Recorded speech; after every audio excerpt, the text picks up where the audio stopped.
Good day, everyone. Welcome to our first HackTheBox Moncton meeting. I'm very excited for this meetup here. Last week I presented in Ottawa, and it went great. So I'm hoping today everything will be all right. So I have a pretty tight agenda for today. Let's get going with the agenda, shall we? So at first, I wanted first do an introduction to the group. Then I want to show you guys how to connect dedicated servers. Every month we'll have access to dedicated instances that we can use, even though if you don't have VIP or VIP Plus, we still have access to those boxes. So it's a plus for you to be part of this group, essentially. Now, this week the boxes we have available on our dedicated server are Antique, Legacy, and Blue. We will be hacking Blue and Antique if the time permits. Now, something went wrong with the write-up, the walkthrough of Antique. I will have it sent out by end of the week after this stream, shortly after this stream. There, it didn't save quite right, and I didn't want to send you guys a walkthrough that wasn't quite complete. Now we have a Discord channel which you can join. The links for the walkthrough are pinned under the respective channels. Now,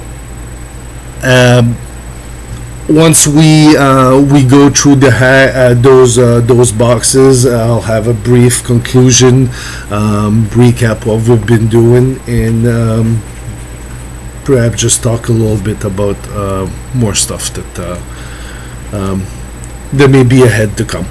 So, for those who don't know me, my name is Tony, and I go by the handle cyco, short for Psycho Slave. I work at my own company doing software development, although I am looking to move into a more security-oriented role. So I've worked with two major telecom companies in Canada, which I've held different support roles with. I also consider what I consider a staple of the Canadian communication industry, Nortel. For the old folks, might remember Nortel or Norton Telecom, which got me into telecom for a good 7 to 8 years. All in all, I've been doing development for about 25 years, with at least 15 years being professionally. Now, at a young age, I was very intrigued by cybersecurity in general, gathering on the various IRC networks at the time, trying different things we found online in the name of education, obviously. So for those who might be a little bit aged, you might remember Ping of Debt, Boink.c, Teardrop, NetBus, and other custom tool that I used to use back in the days. That they basically it would make a dial-up modem hang up. Essentially, send a reset string, and the modem would interpret it as a string, as a command. Well, my wife could probably tell you how much she likes that program, because there's a few stories. She has a few stories where. Well, I might have hung up her phone just to talk to her. Let's put it that way. So if any of you downloaded content back in the days on dial-up modem, you probably understand the joy that she had to ring her phone, her phone ring while after she's been downloaded for 2 hours and her download was just about to finish. Back then, you didn't have no resume, so yeah, she had to start all over. So she wasn't quite happy to hear my voice, let's put it like that. So the reason I got away from all this is, well, like as you may know, none of this was legal, and I wasn't willing to put the time in jail to learn in the name of learning, essentially. So I went into something else that I really enjoyed at the time, and that was programming. Now, the reason I'm saying all this is that back then we didn't have platforms like HackTheBox. Now, this brings me to my next point here. What is HackTheBox? Well, HackTheBox is an online platform that allows you to connect to a VPN, and essentially you have access to over 200 different computers, all of which they have their own vulnerabilities and exploit that you can test your penetration skills against. Now, it also contains different challenges that are constantly updated to keep you up to date in your cybersecurity journey and allow you to test new exploits that comes out. HackTheBox is also different capture the flag events that you can participate in and allow you to measure your skills versus other hackers like you. They allow you to have these meetups that we're having today for free, and they're willing to give us access to 3 boxes every time we have a meetup whenever possible. I mean, I'm sure none of us would be mad if 1 week we didn't have access to a free box. So they're doing all of this for free for us, and well, like I was saying, the boxes that we will get access to this week are Blue, Antique, and Legacy. Blue and Legacy are 2 Windows boxes, and Antique is an interesting Linux box that I think you might enjoy.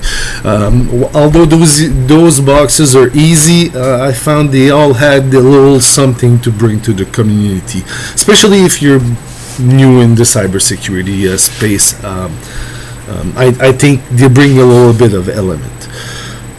So next, what is this group? Why is this group being? Why did we make this group? Well, first of all, this group was to promote cybersecurity through the platform HackTheBox. We want to make cybersecurity accessible. We want to make we want to show others that other people that share our passion that they're not alone. There's other hackers like us in the world, and essentially it gives us a platform to get together and learn. Now it also allows us to learn all of this ethically with engineers that makes these boxes accessible for us. So basically they invite you to come and learn with us and with this great community. Right now, for this group, I'm pretty much all by myself. I have Anthony, which is my son, that's helping me moderate the Discord server and the YouTube chat. However, if any of us, I mean, I'm not discriminating on age, race, or anything, even education. I mean, I think this is a great platform to learn. So if you're interested to present anything, whether if that's a box, a challenge, a tool that you find interesting, by all means send me a ping and send me a message either on Discord. I also have an email. It's pretty simple: cyco at cyco.ca. So cyco at cyco.ca.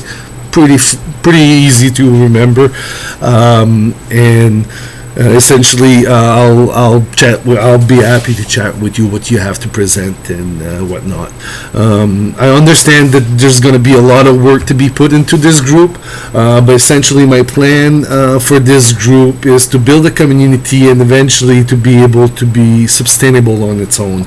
I mean, so those of you that know the HackTheBox Ottawa group, which I am part of, is a perfect example of a group that's mature enough basically to be able to live through basically the whole staff change. They were able to live through that, and what seemed to me like it didn't happen. Essentially, it was pretty smooth transition, pretty transparent, and yeah. My goal is if this group can achieve that, I'll be happy. So again, if you have any ideas for presentation, or you want to walk through a box or a challenge, by all means contact me. I'll be happy to chat this with you. Now, what we're gonna do next, so I'll be showing you how to connect to the HackTheBox dedicated platform. So I'll bring this over here.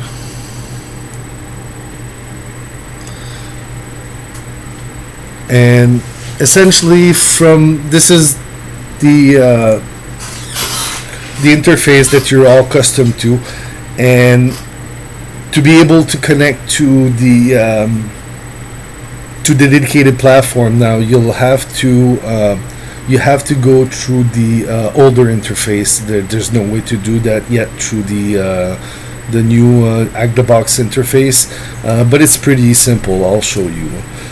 So once we click here, it logs us out. Just need to fill up information to log in, and we get to this platform essentially that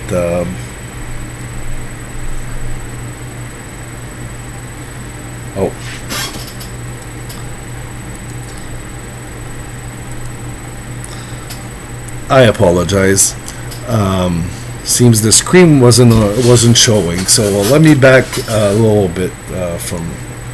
So essentially, this is the interface that you're all used to on HackTheBox. Now, like I was saying, to be able to connect to the dedicated instance, you need to switch to the classic HackTheBox. Once you click on the classic HackTheBox, it brings you to the login page again. You just need to re-enter your credentials, and it brings you over here. If you scroll on the side and you go to access, now you probably don't have that dedicated right now, because I didn't assign the dedicated. I did not assign anyone to the dedicated instance yet for this meetup. But for example, later on, or maybe next meetup, you would see that dedicated over here, and if you click on the switch, you would see the dedicated instance that's been given to us. For us, it's the dedicated 41. So US 41 would be, we click over here, and then once we have over here, it would change this lab access here, and we just need to download the connection pack. Once we download the connection pack, it's basically as before. You just go in here and you just type in you just connect using sudo and OpenVPN. Now, I'm not connected particularly to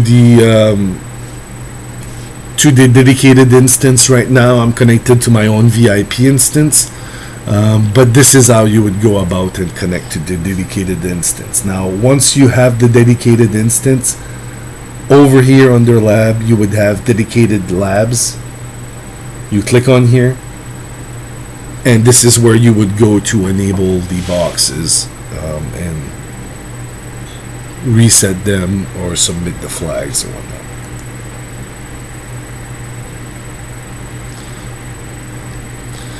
So that's basically how you would connect to the VPN. Now, if you want, we would take a small 5-minute break, and then we will do the blue, the easy Windows blue box. I think you will like that box. Like I said, it's easy, but there's something about it that I think you might find interesting. So So bear with us. We will go on a short break, and we'll be right back with the blue.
All right, welcome back. So, like I was saying, we will go ahead and start with the Windows box Blue. So, Blue is an interesting box. And let me bring the screen on. So this time you can see what I'm talking about.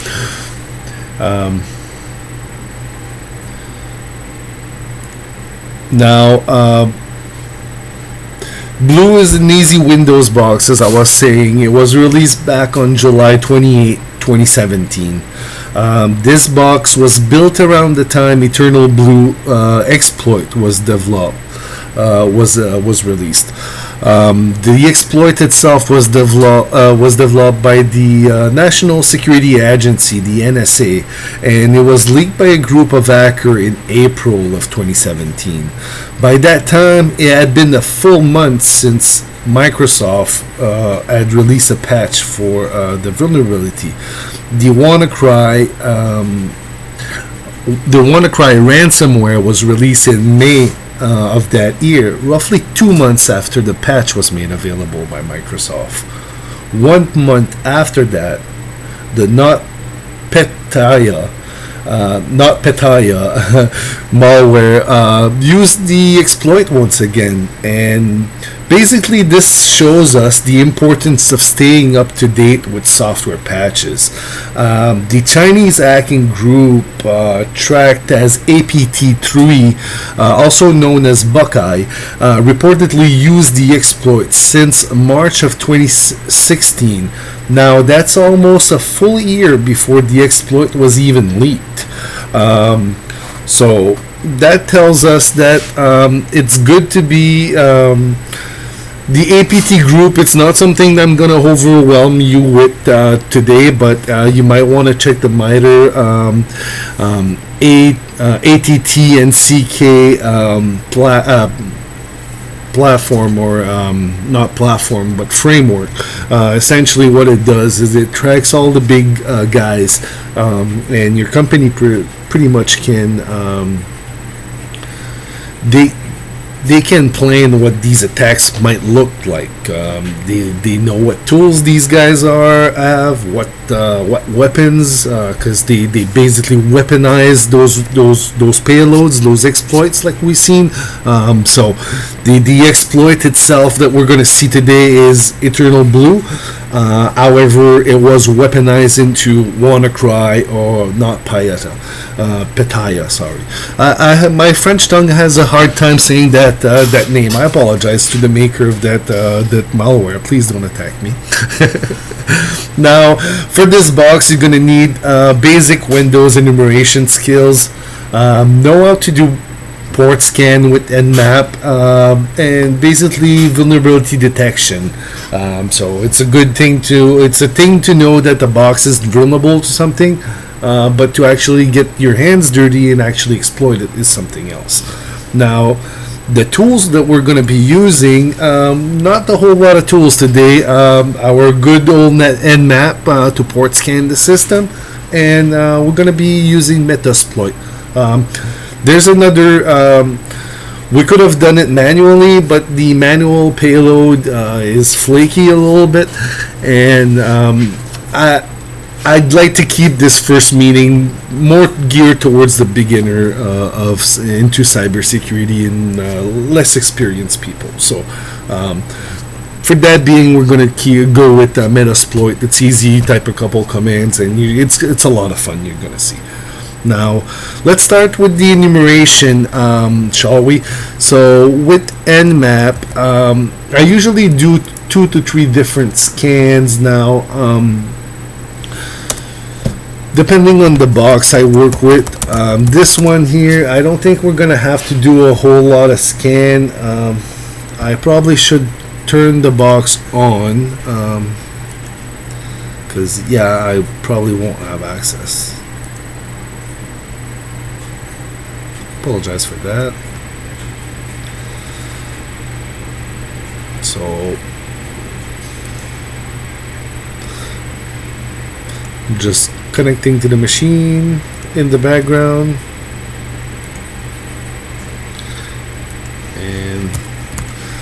I'll try not to do like I was doing in the tests earlier, working on blue but spawning antique. That's something that's only me would do that ever. So while blue is booting up, essentially I'll just go ahead and explain what this command does here. So we got the end map. We want the V, so everything be verbose. So we get the scan as it happens. The A is basically aggressive. More or less, it does OS detection. It does. It will do a SYN type of scan. T4 is basically to make the scan a little bit faster. And now this min rate 5000, I don't recommend doing that on the production box because that will open thousands of ports at the same time on the machine. And well, it could be a denial of services. As you can see, it went through a 1000 port in a whim there.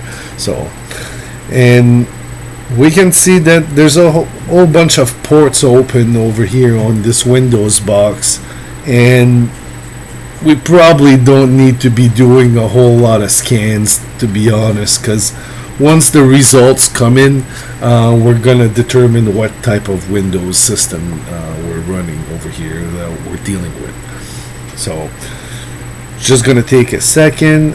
I could have went and load the quick scan, but I think I just erased it. So we're just gonna be waiting for a second. Now, while we're waiting for this, if you're scared that you don't want to be doing the denial of services, you can do the exact command over here, but just don't include the min rate 5000. I've included that in the walkthrough as well, so you can follow along, and if you want to do that slower scan, it's available for you.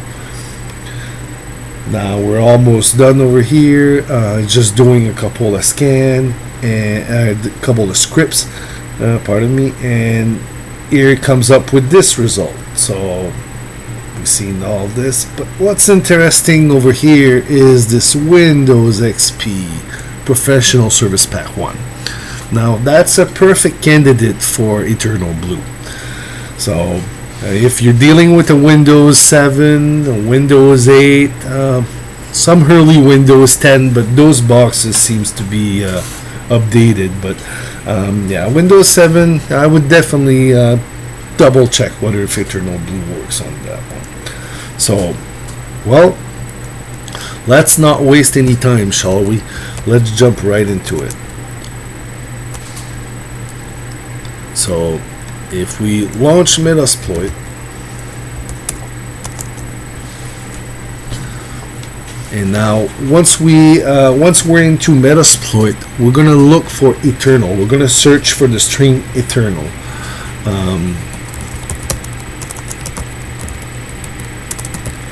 Now a couple of results gonna come back.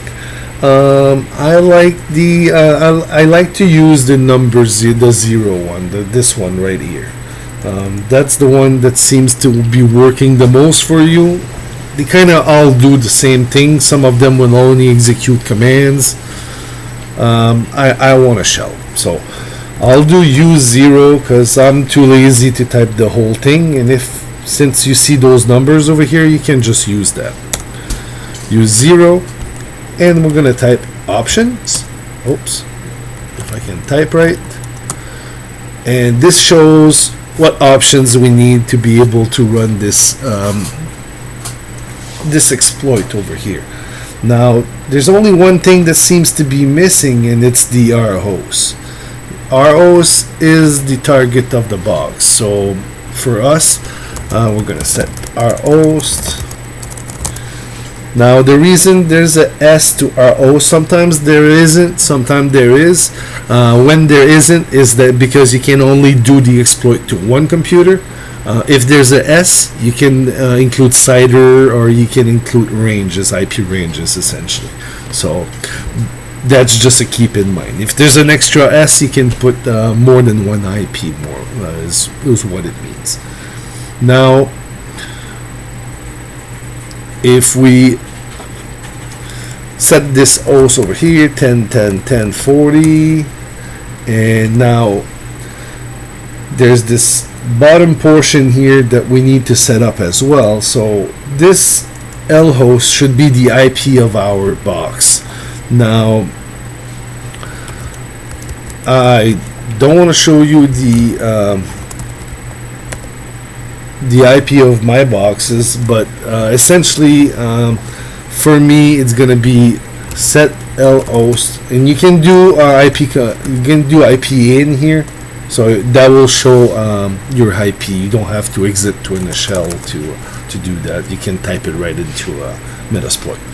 Now I'm gonna set my IP address 10.10.14.4, and the default port of 4444 is fine enough by me. We're just gonna run the exploit, and it shows that it's exploitable, it's vulnerable, and now it's doing this payload thing. So what it's doing essentially is I've done a stage payload. Stage payload has an initial payload that's smaller, and then it will stage the rest of the payload. So it's smaller to send initially, but it's less stable. In this case, it works fine for us. So we get this win here. Alright. Seems like we're into something. So if we type the command get UID, oh well, we're into NT authority system. Well, that's the highest privileges there is on the Windows. Now if we check where we're at, we're sitting in the Windows System32 folder. So we're gonna go drop down to the C and go to the users folder.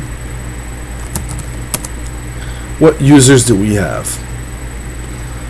Well, this Aris guy seems to be interesting. Let's see what's in there.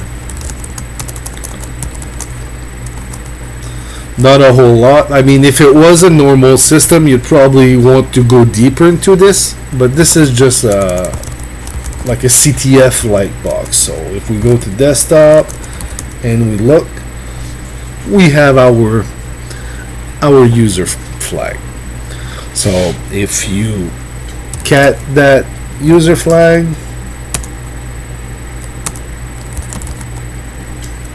you essentially get the flag right here that you have to submit. Now that kind of tells us where the other flag, the root flag, will be for this box. This box, I mean, we got root right away. So if we just drop down into the administrator folder, we go to the desktop, and seems like we rooted this box. Well, that was easy enough. So at the end of 2018, millions of systems were still vulnerable to this exploit that we've seen here. The last documented instance of it being used in a cyber attack was the Baltimore cyber attack, where thousands of computers were compromised. These attacks cost billions of dollars in damage to the victim. The vulnerability that we exploited exists in SMB v1 server of the different Windows version that mishandle specially crafted packet, allowing the attacker to execute arbitrary code. In our case, we ran the interpreter reverse shell. That's the code we ran, and we see here how important it is to be up to date with software, because I mean 2018, and by that time it already been 2 years since someone has been exploited that bug. 1 year since Microsoft released a patch. So Most of these attacks, the WannaCry, the NotPetya, and the Baltimore cyber attack could have probably been prevented if boxes would be updated. Now, it's not always that easy. Don't get me wrong. It costs monies to upgrade, and they also it brings it brings new issues, new bugs in the system. So essentially, patching the system is a good thing, but doing it too quickly sometimes can bring risks to the enterprise. So just before we move on to Antique, we will take a 10-15 minute break. I will be answering your questions in the Discord chat if you guys want to join Discord. And I'll be happy to help you during the break. So see you then.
Yeah, it would work better with the mic on.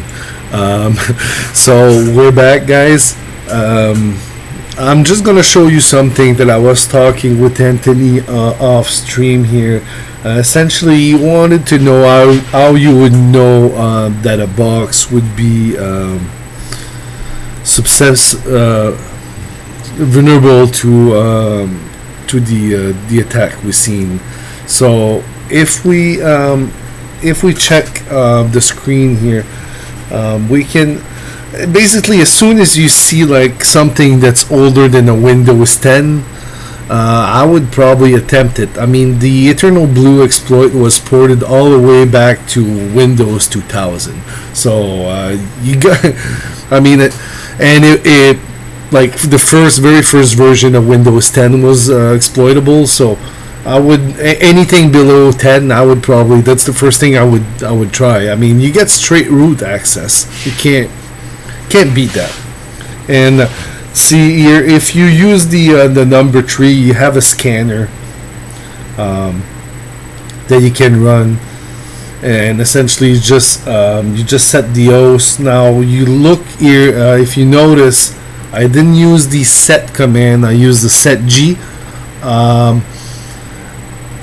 Basically what that does is, once if I change back to the 0 and do an option, my R host stays set.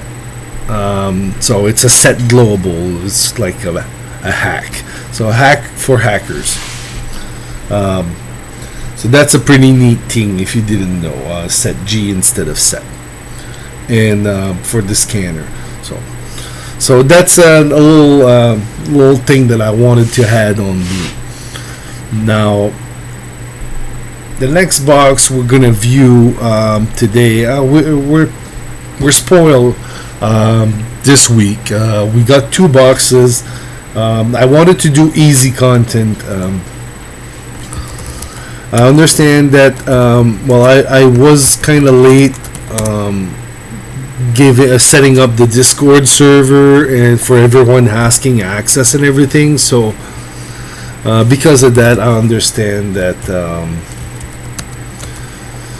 that easy box were probably warranted, and it's our first. I had a lot of material to cover, like the introduction, where we want to go with the group, what is HackTheBox, all these things. I wanted to cover that. So it's not something we can do like in a full presentation either. So we need something that's a little bit cut out. And blue is a little bit easy. Now, this other box here we have is called Antique. I did not post the walkthrough for Antique. Now, once this stream is completed, I will have it posted within the hour after the stream is completed. It didn't save properly. It's missing a couple screenshots, so I just want to make sure that I give you guys all the content you need to be able to succeed to that box. But you can still follow along with me regardless.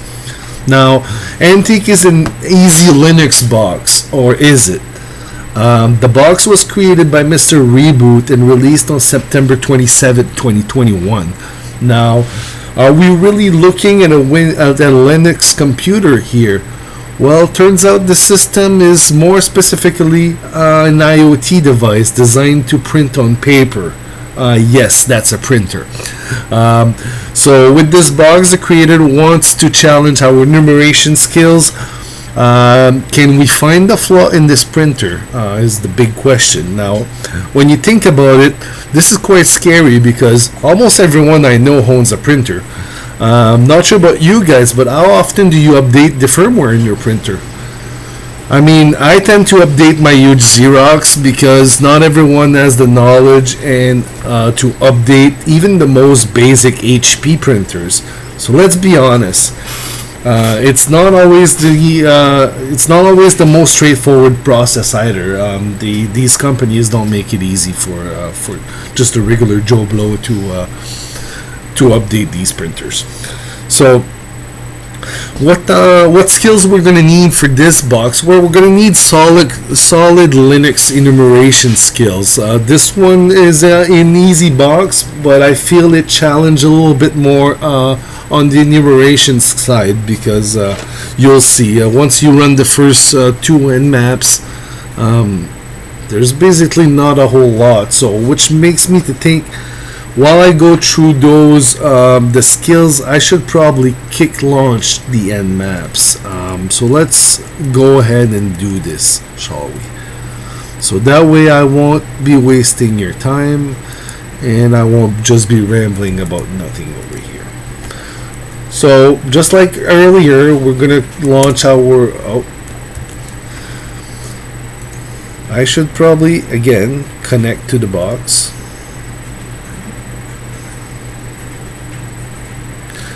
Because if I'm connected to blue, that probably won't do it. If I was on the free network, chances are the box would be started. On the VIP I'm on, there's not a whole lot of person on it, so chances are the box is turned off.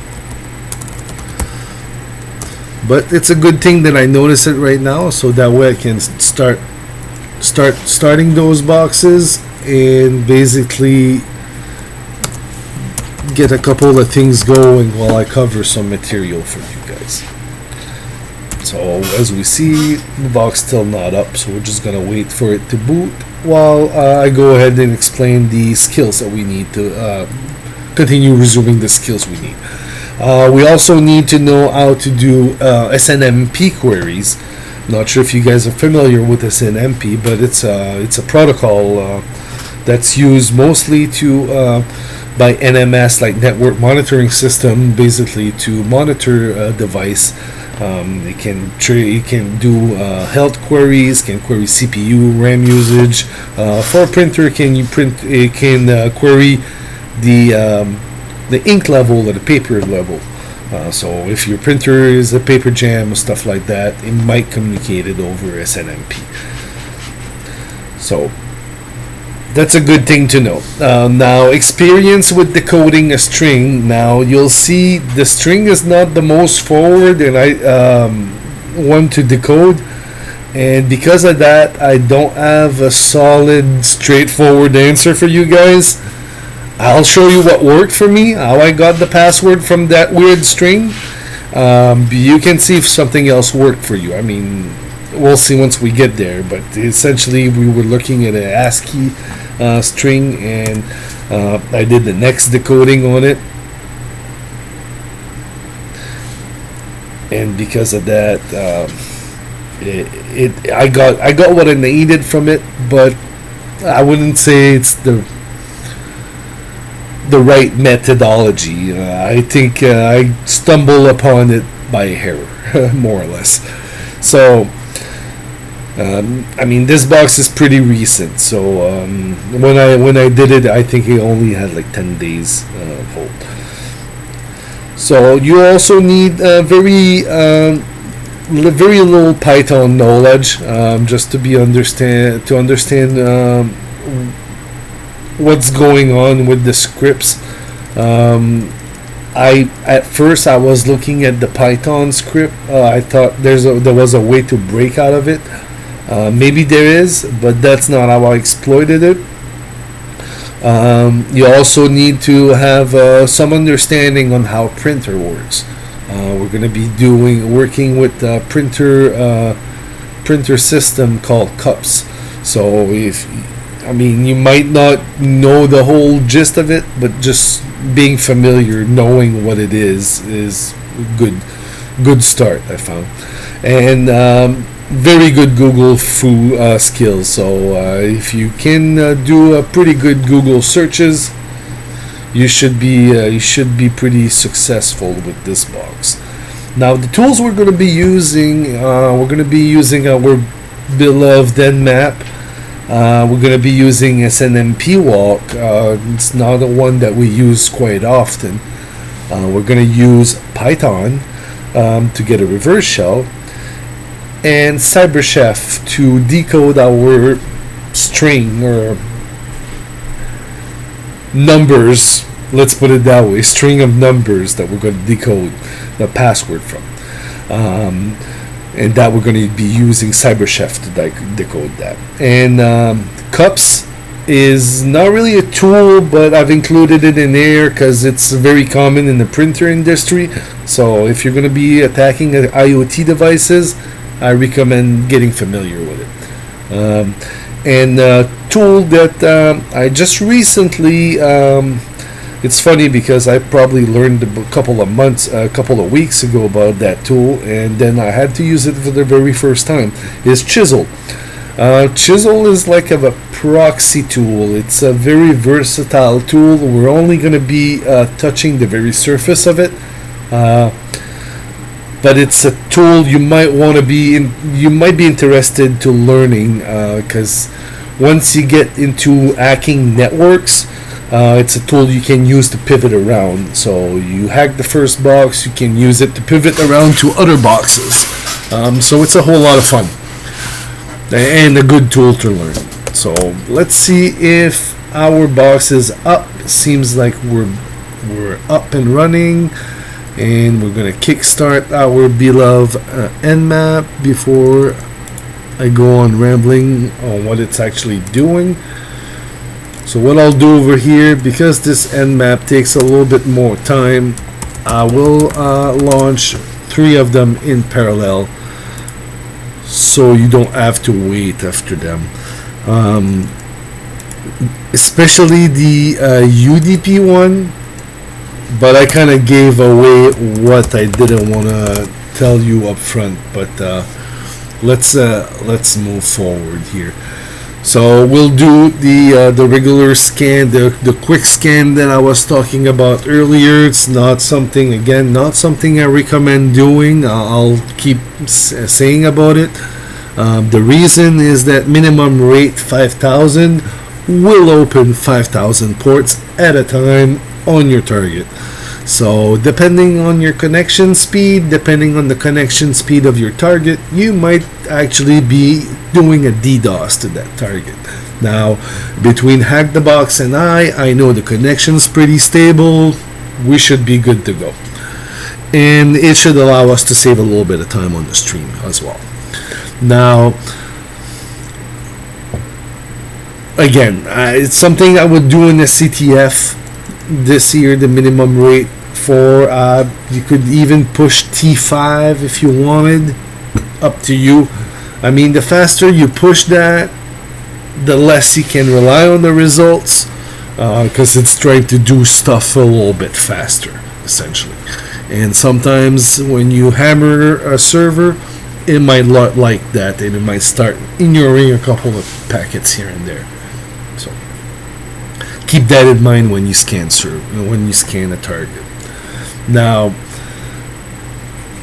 we see that this is taking a little bit of time to run, even though it's a fast scan. It's doing the OS detection over here, and it's because we're doing a whole lot of things at the same time.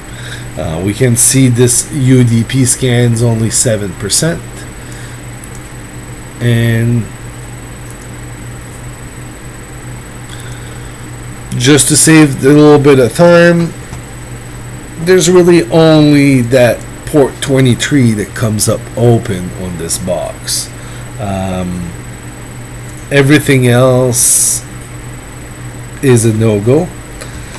I mean, depending on who's scanning the port at the time, who's scanning the box at the time you're looking at it, it could have other ports open, but it's really only listening to 3 ports, to be honest. So once you look at it deeper into it, it really only supposed to be listening to 3 ports. So Telnet. That's a protocol that I don't deal too often with lately. But other than that, I don't see a whole lot of things. So let's see if we can telnet that system.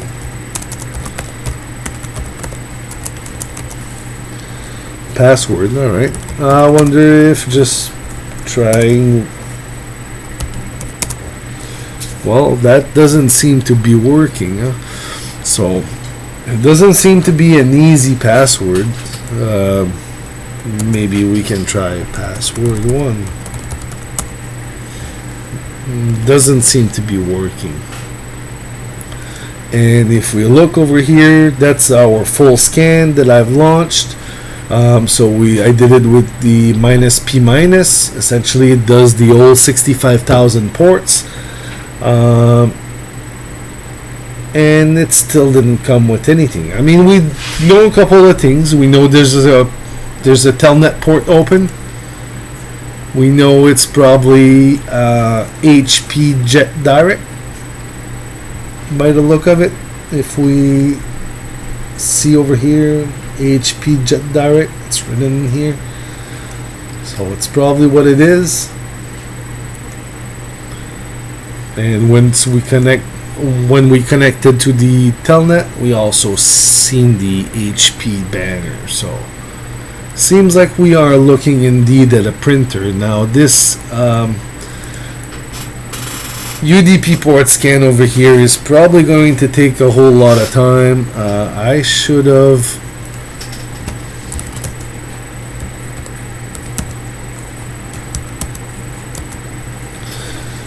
have saved the UDP and not overwrite my file on stream, but I'll save you the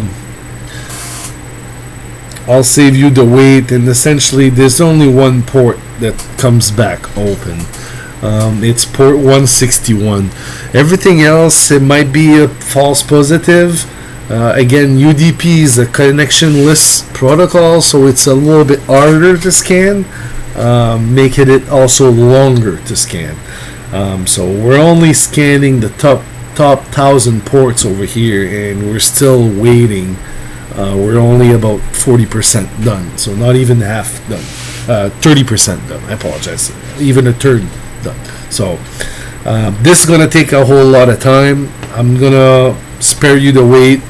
Port 61 is what we have open. What is port 61?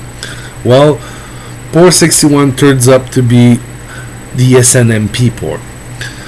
Now, SNMP can talk over TCP or can talk over UDP. It doesn't really care. It's like DNS. Now, if we want to query our SNMP server, we would use this string over here. SNMP walk -v 2c -c public, and then the IP address.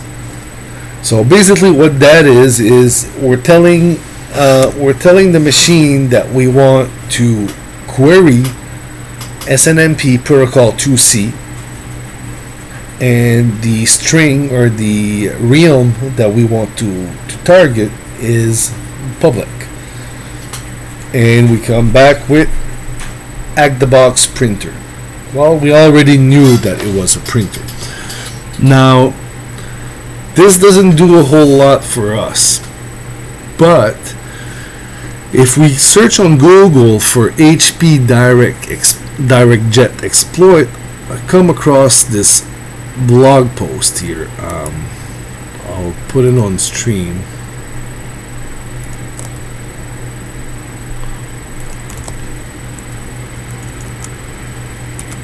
Not that. This one.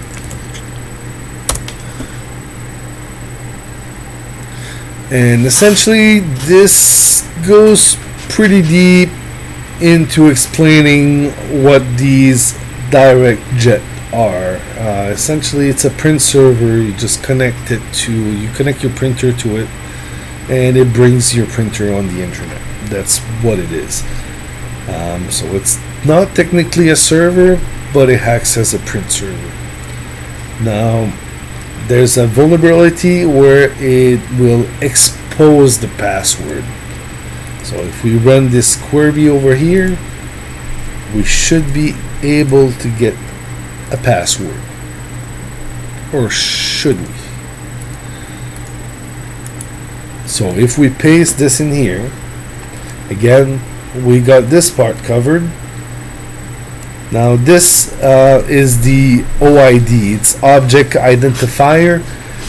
Essentially, it's a whole lot of numbers to tell the system where to look for the information. So we're telling the print server to look for this information at this particular address, if you will. Those numbers basically tells the where to look in the MIBs. So if you're not familiar with this, don't worry about it. It's a whole nightmare. That's a course in itself, to be honest. If you have switches or a lot of networking equipment will have these MIBs that you can download, and it tells you all these addresses, all these numbers, and they actually have data that you can pull from it.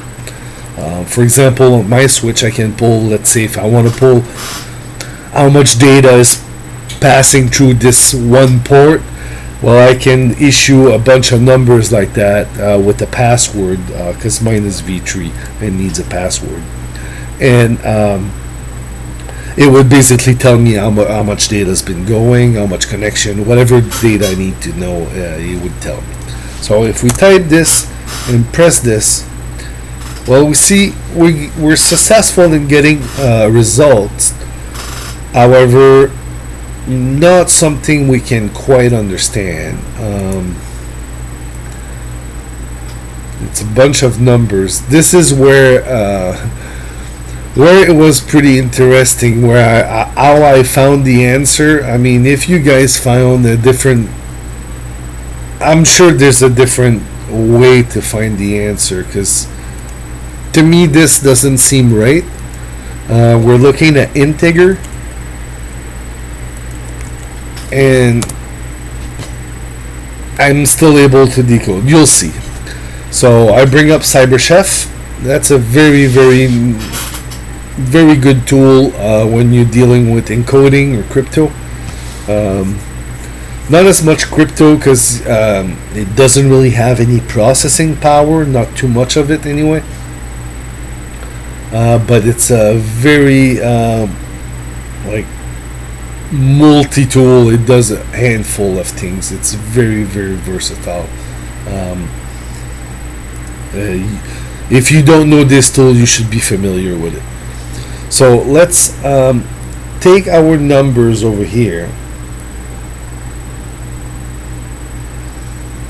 And what's neat about this CyberChef tool is that sometimes if you paste stuff in here, you'll have a little magic wand that appears here. That means it already knows how to decode it. Now, we're not as fortunate this time.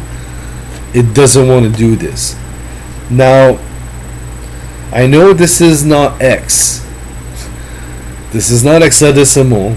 This is integers. Is basically X in the form of integers is what it is. But if we drag the from X recipe over here, it brings this. It outputs to this. Now this is a whole lot of nonsense, but if we look what's here, that's fairly interesting. It looks like a password to me. Now if we only had somewhere we could type the password that we didn't have. Oh, wait a second. Yeah, we do. That telnet, we didn't have that password earlier. Well, let's try something.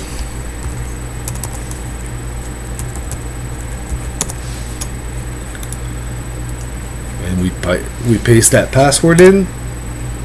Oh, that's interesting. Now this is a kind of API that allows you to do all kind of stuff.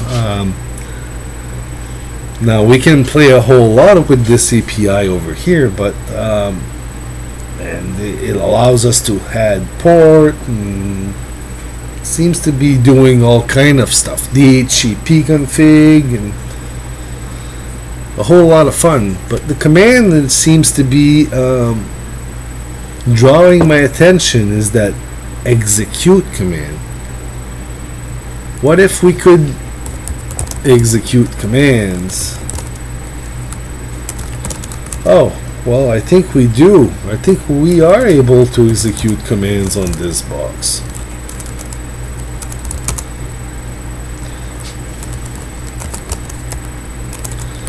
So I think I've proven my point here.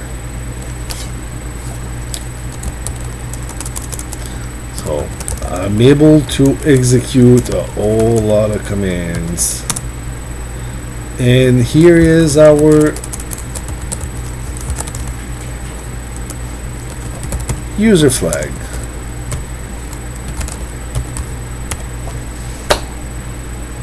So just from that, we were able to our first user flag. Now you're gonna tell me, well, maybe we can get the root flag. Well, we can't because we don't have access to it. Our user is LP, and we have LP admin groups. So I wonder what else we could do to be able to get deeper into this box. Well, it doesn't have Python, or does it? Oh, it seems to have Python. Now, what if we try to do a reverse shell?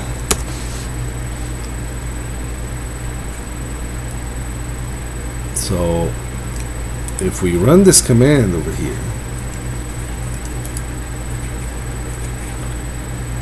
make sure that you get the right IP address, you get the right port. So I've ran this netcat listener on my machine, and now in the API, the printer API, I'm just gonna run this command over here, and seems like I've got a shell. So just like that, we got our user access again. Now from here, I wonder how we would be able to get the root, because we really need to get that root folder in order to get the root flag. So let's see what's happening in here. So if we run the net stat, and again, I mean, over here we could run the linps to figure out which way we could escalate our privileges. However, I ran linps, and this is an instance where linps does not help you, because the channel the linps check for privilege escalation are not vulnerable. They're not set up wrong on this system, so it doesn't really help us in this. So it's a very nice tool when it works. I'm not going to bash at linps or winps or whatever, all the P's suite, but I think when you're using those kind of programs, especially early on in your cybersecurity career, you're missing up on a lot of learning and opportunity, because everything has been done for you in the background. Everything is being done automatically, and you don't get the hands-on feeling. You don't get to learn what it's really doing in the background. And I think that's what's really important. You need to know what's happening in the background. You need to get your hands dirty. Once you know all of this, I mean, you can run all those automated scripts all you want, because after that, it's all about saving time. It's all about being more efficient. So, all in all, sorry about the rant, but I think this is my personal opinion about it. And now, if we look over here, we see, remember when I was talking about those 3 ports? port 23, which is our beloved telnet port, 161, which, well, got us the password to get this far. And what is this 631 one? Now, if we look closer, it only listens locally. So we need to be able to connect to that box from that machine. So if we curl 127001 on port 631, well, we can see it's really a web server. That's really what it is. And we're looking at CUP 1.6.1. So this is where doing a lot of Google foo will help you, because if you search on Google for CUP 1.6.1 or 1.6.2, you'll see that these two versions are vulnerable to a privilege escalation. So perhaps we might be on something here. Now, this tool here, there's different ways to do this, but I think this tool makes it a lot easier. This chisel tool, it makes it a lot easier. It allows you to pivot into a box. I know it's a little bit more advanced as compared to what we've seen so far. So far, it's been pretty easy, pretty straightforward. Now, this tool might not be as straightforward, but I'm just going to ask you to bear with me, and I'll explain what it's doing essentially. So once we're in here, we need to start the chisel server. So I'm gonna split the window again. I apologize if it becomes too small over here, because I'm gonna have to view a couple of different screens, and maybe if we check over here, you can see where there was only the SNMP port open. I wanted to show you.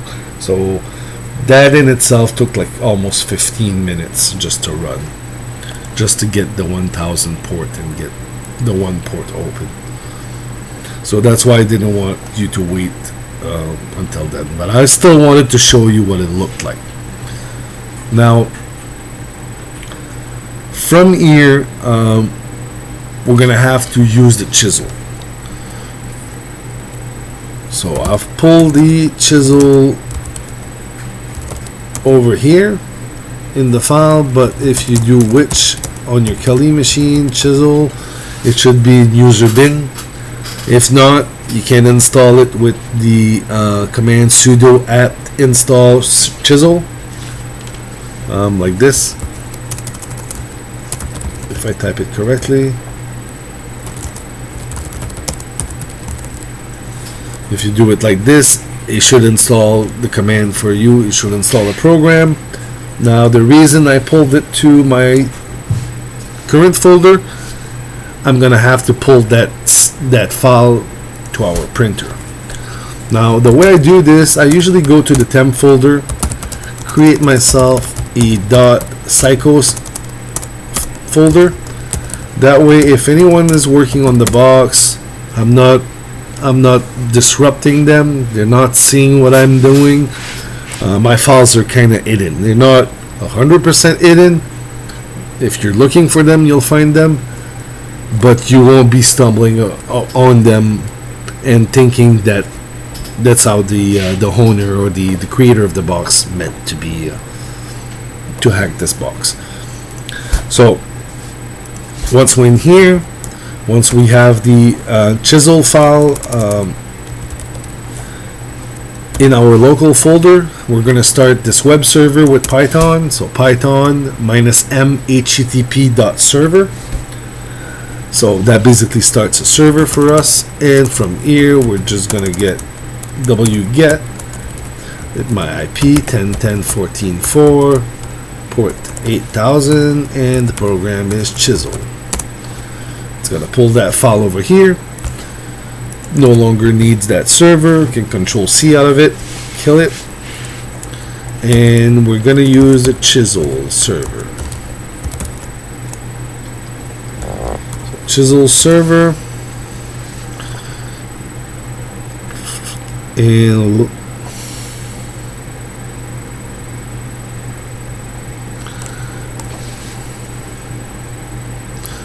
I apologize.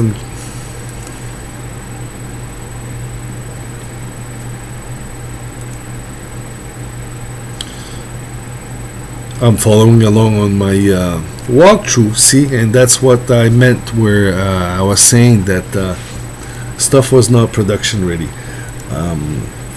I forgot one of the commands. So essentially, Chisel server, we're going to listen to port, let's put 22345 because we use 123 over here, or 1234 over here, so let's use a different port number, and we want this to be a reverse proxy.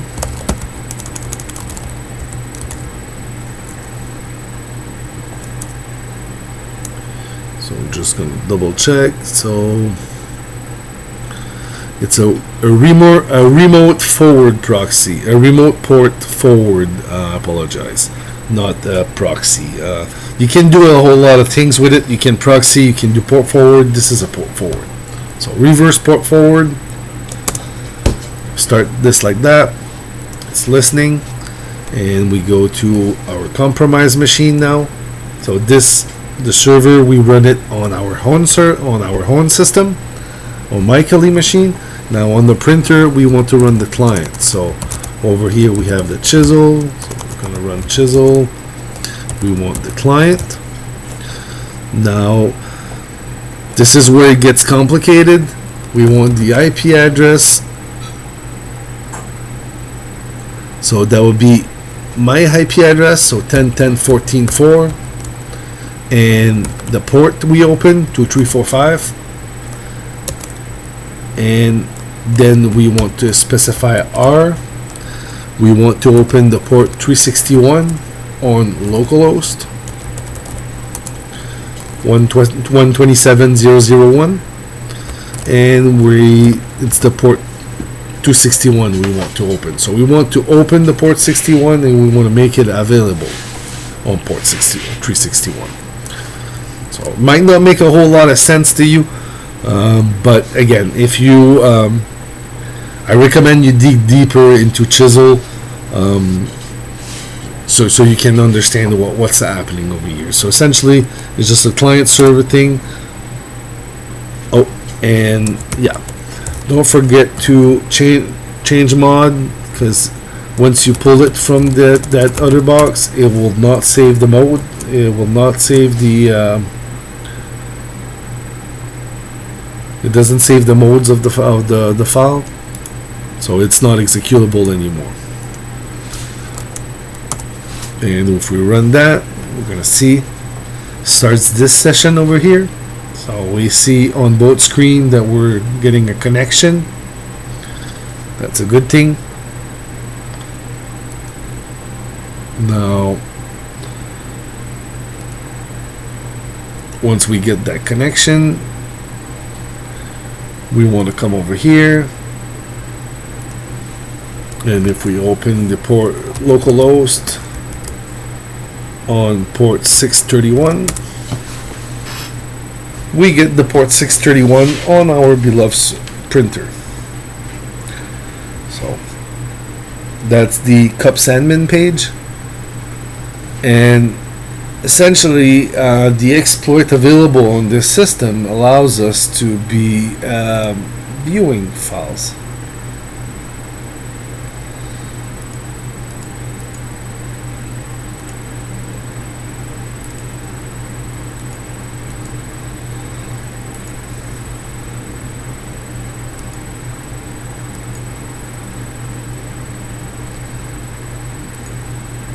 We seem to be having a connection issue. That's all right.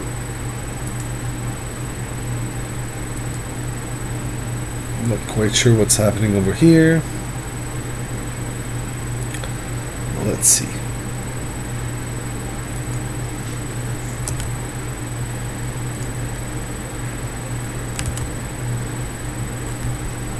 Alright, so I kind of killed too deep a little bit. So that killed our reverse shell. Let's start again.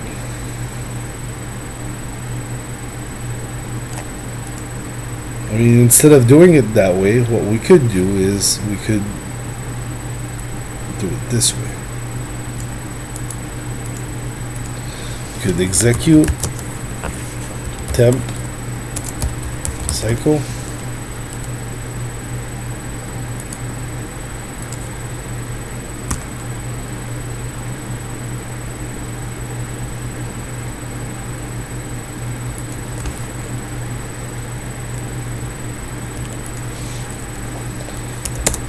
And listen to our server, and then we're gonna start the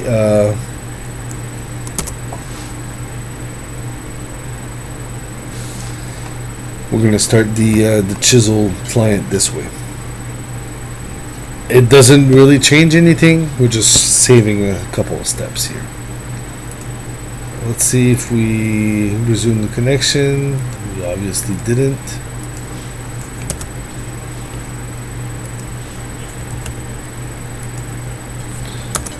Alright, if you want, we'll go on a 5-minute break. I'll figure out what's going on. I think I lost connection to the box, more or less. Yeah, that's exactly what happened. So I'll just, I'll go on a short 5-minute break, restart my connection to the server, and I'll be back. I apologize for that.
All right, welcome back. I apologize for that.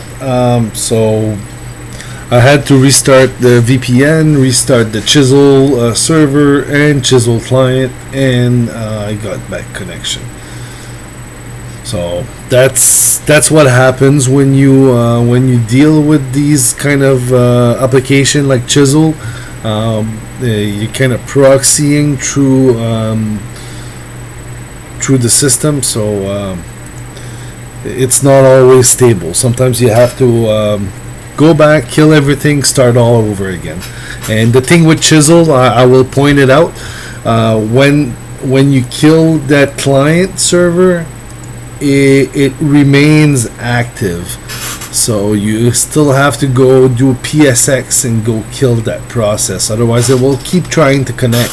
Once it connects to that process, that server, you have to restart it all over again. So that's basically what happened over here. Now I apologize about that. So if we see here, the exploit, the way it works essentially is we have those logs we can view, and if we see, there's a whole lot of files that we're able to view with them. Now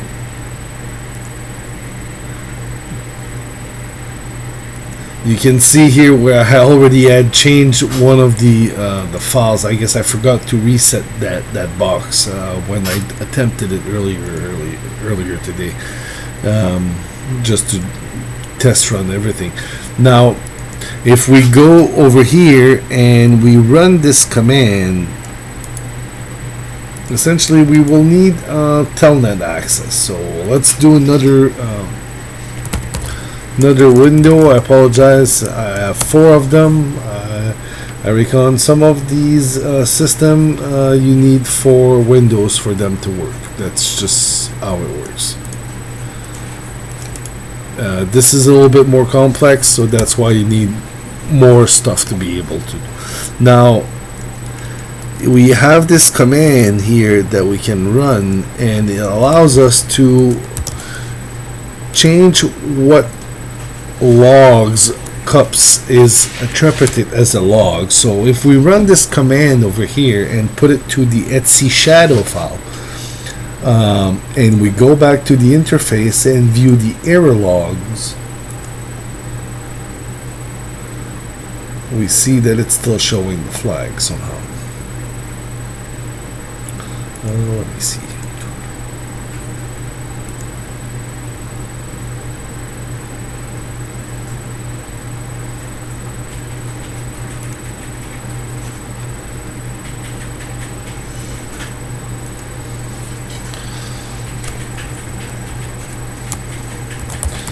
That is a little bit strange, because over here you would normally type this command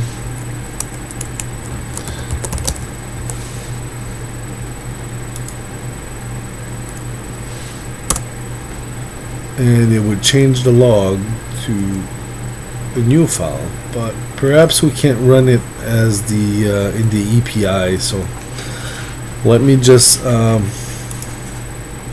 do another listener here. So split virtual, do another listener 3, 4, 5, 6. We're gonna open another Python connection like this. I just need to edit it real quick.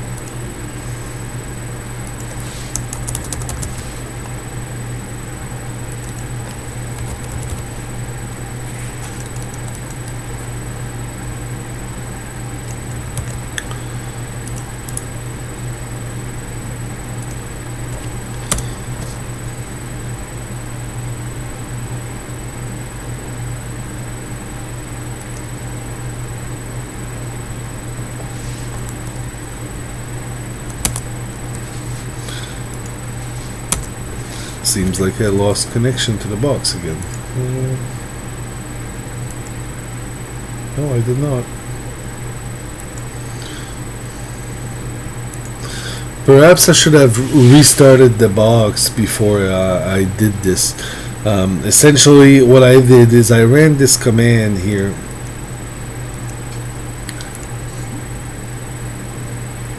Okay, here it is. So just do a little bit more space here so you guys can see what I'm doing. And essentially what I will be doing is I will be typing this command over here.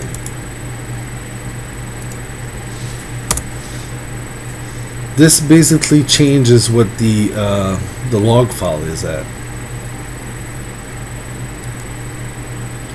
Well, I've been saying this like 5 times now, and the log just doesn't change.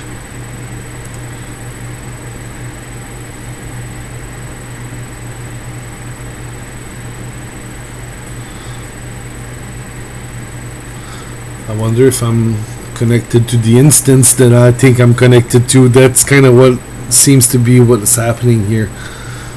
I'm thinking I'm connected to an instance, but I seem to be getting something else. I'm supposed to be connected to Edge, US VIP.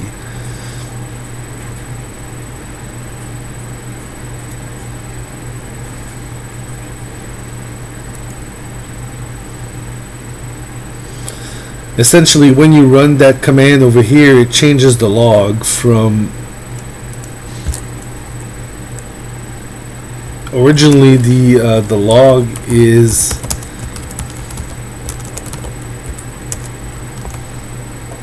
the log we're viewing is in the var log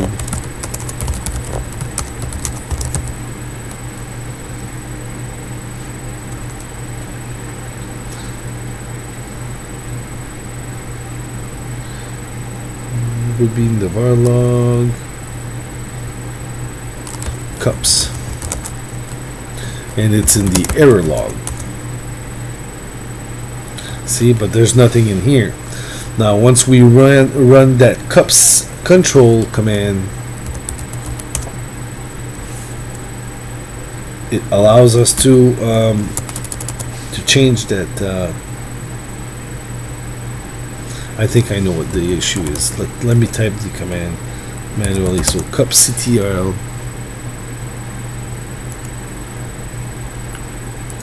and we want to update error log, and we want that to be var log cups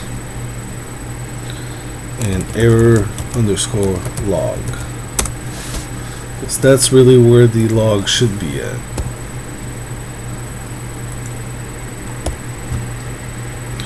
For whatever reason, that just, maybe it's caged, maybe I have it caged in the tunnel here. That's really strange.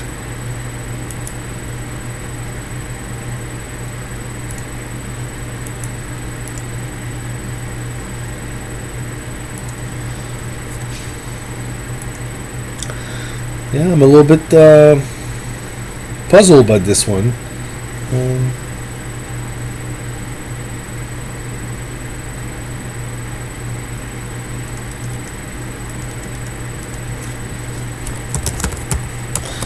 Let's see what's going on. Do we have a cups folder? We do. If we look at the cups d.config,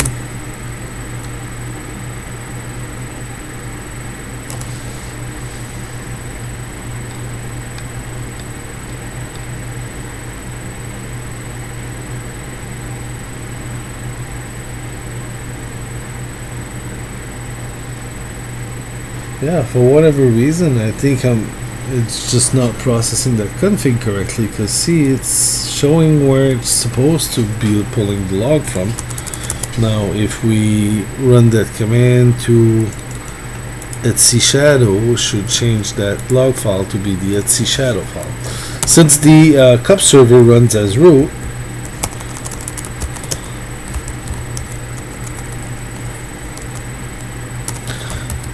it basically allows us to read any file.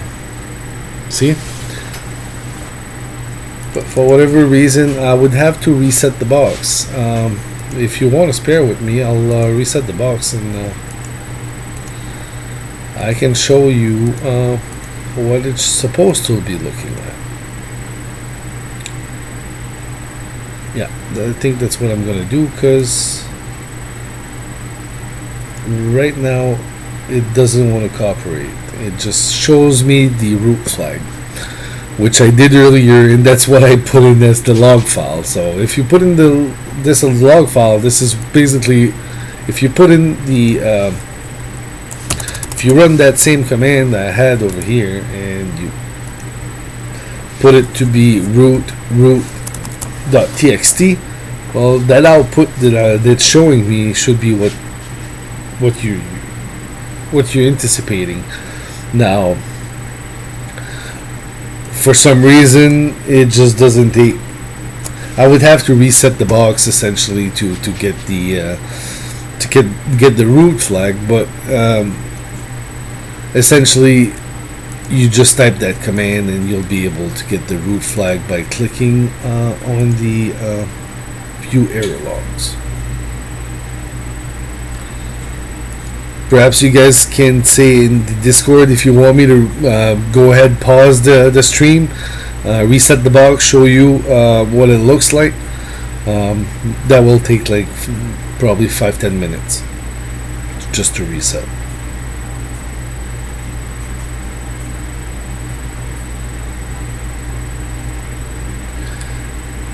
Yeah, Spirit, basically the cups is running on port 631.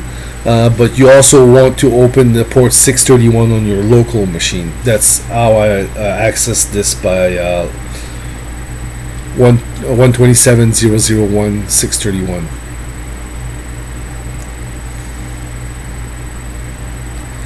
The proxy is done over the port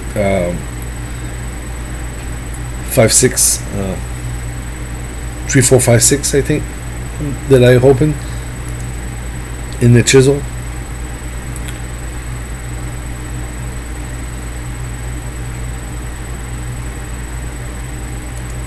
But yeah, that's a strange one. Something tells me that I'm probably not looking at the right server. That's why this log doesn't update, but it updates in the config file.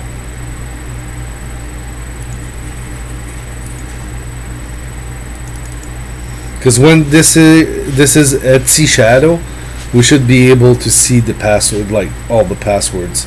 And I tried to crack that password. It doesn't. It's not as easy as it is to crack.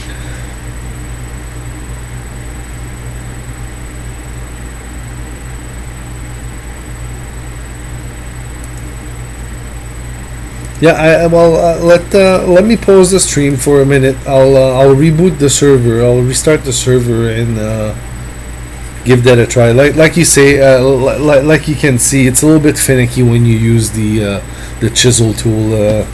It's very finicky. I prefer using like reverse proxy or SSH tunnel whenever possible.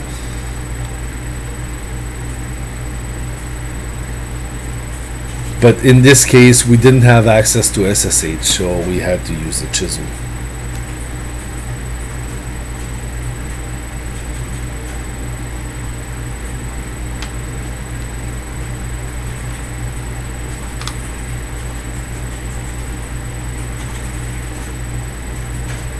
Yeah, I guess you could do it with SOCAT, you're right. As long as you can proxy do the proxy. In my case, I don't think it's the chisel. I really think it's the box itself that needs to restart. I don't really understand why it's not resetting my,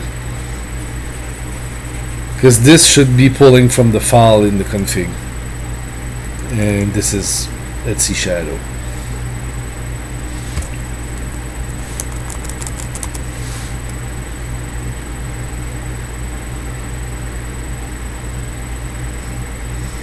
Alright, let me pause the stream and I'll go through all the steps with you guys again real quick.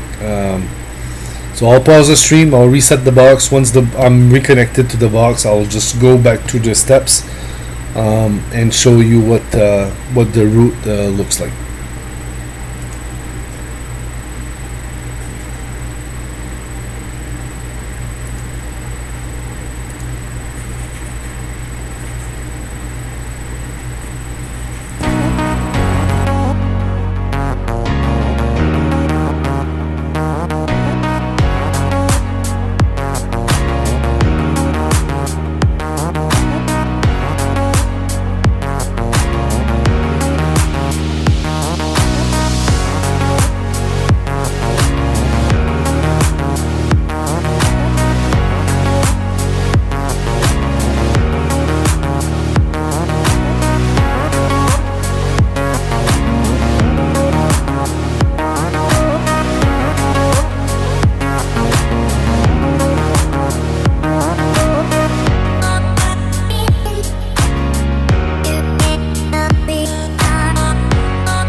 All right. Well, I've resetted the box.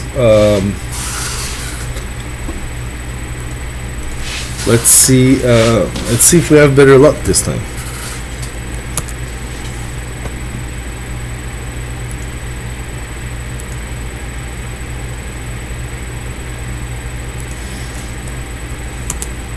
Still not totally up yet.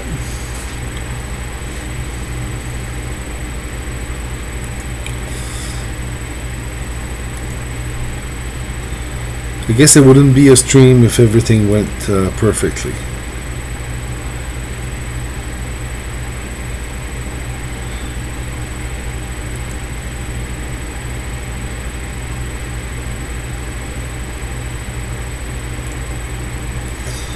So what I did is I resetted the instance and I disconnected it and reconnected from it.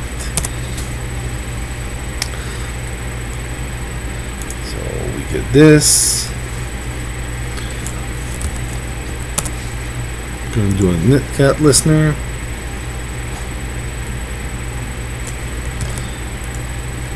Execute our reverse shell. Once we're in here, make the .cyco folder.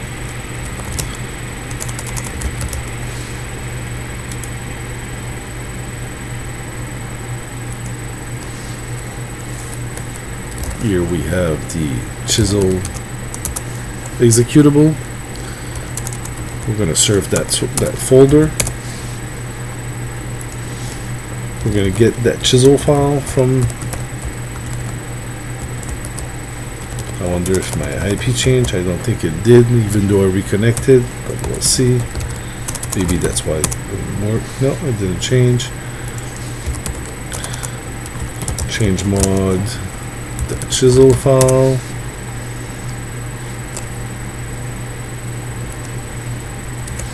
Now we want chisel server.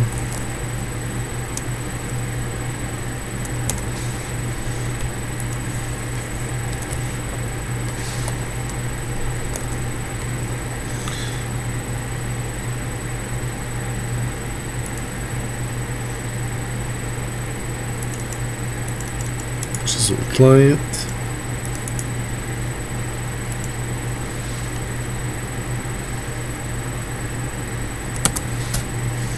Got the connection.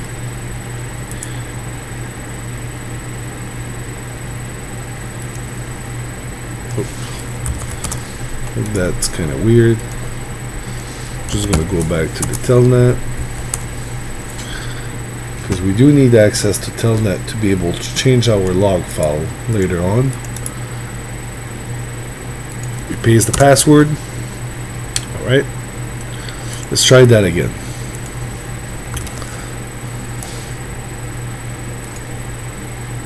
We get the cups admin.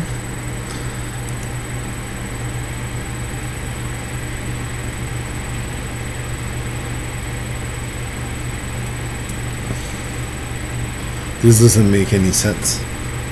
Let me do it in a different browser.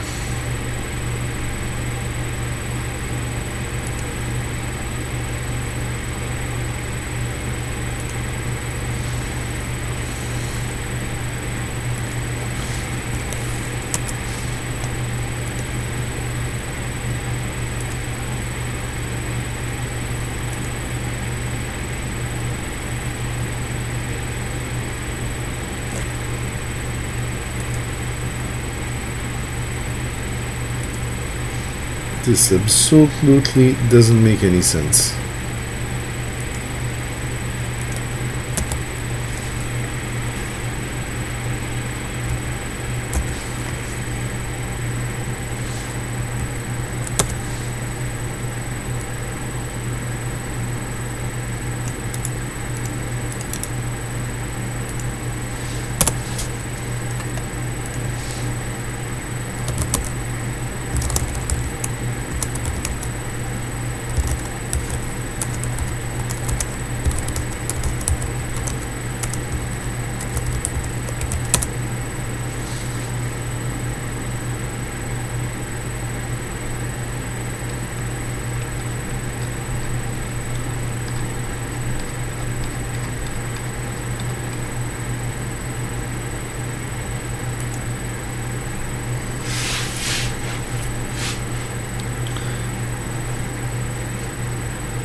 This absolutely makes no sense.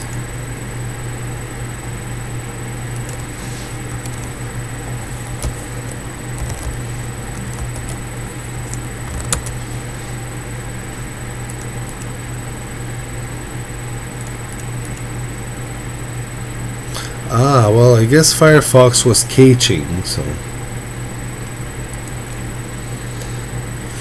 I just reloaded that in Chrome, and now it's behaving the way it's supposed to be. So I guess I was dealing with a whole lot of cache issue. Being a developer, I should know I should know just a tiny bit about these type of issues. Alright, so this is what it's supposed to be looking like. This is exactly what it should be looking like. And now if we come over here, or in here, and we type that famous command that I've been typing a couple of times earlier and never seems to be doing what I wanted, we'll see exactly what I was trying to do for the last 15 minutes. Pardon my noobness, and as you can see,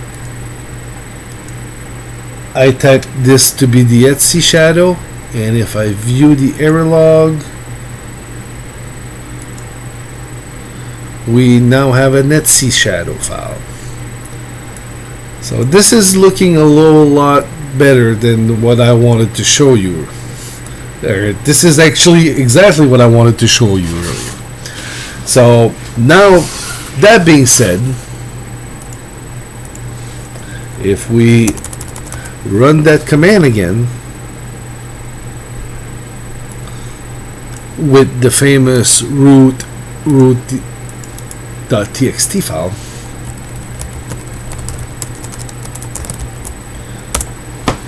now we should be able to own this machine. So, pardon my noobness, cache is something I should be aware of.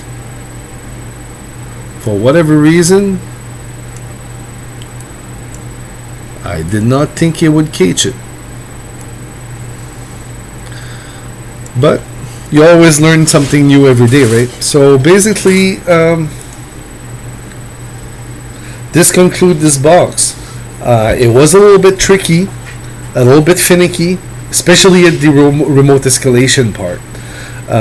But with research, we were able to find these little things that will eventually get us access, root access onto the system. And now, that being a printer, we understand that the importance of it. It's very common. So these type of attacks is something probably you'd be doing over and over again versus IoT devices. Now, this concludes this week's meetup. I really hope you were able to learn something new today. I really apologize that I butchered the end of Antique. I will be releasing the walkthrough soon, like within an hour or so from now, and I'll be posting it on our Discord so you can follow along. Again, I'm hoping my my walkthrough will be a little bit less cryptic than what I did today. Again, caching issue got us a little bit sidetracked, but here it is. So there's lots we can do with this group. We don't necessarily have to hack a box every month. We plan to be doing this once or twice a month, and we can be doing either what we've been doing tonight, hacking a box. We can go through a more difficult box or something. I mean, I may have been a little bit too pretentious in doing two boxes tonight. Perhaps I shouldn't have done blue and should have done all the time to Antique. That's why we're kind of running late on schedule. Also, we can do challenges. We can do one-on-one, 2 versus 2 games in the Cyber Mayhem. There's also like a King of the Hill type of game that we can other from the Cyber Mayhem on the HackTheBox platform.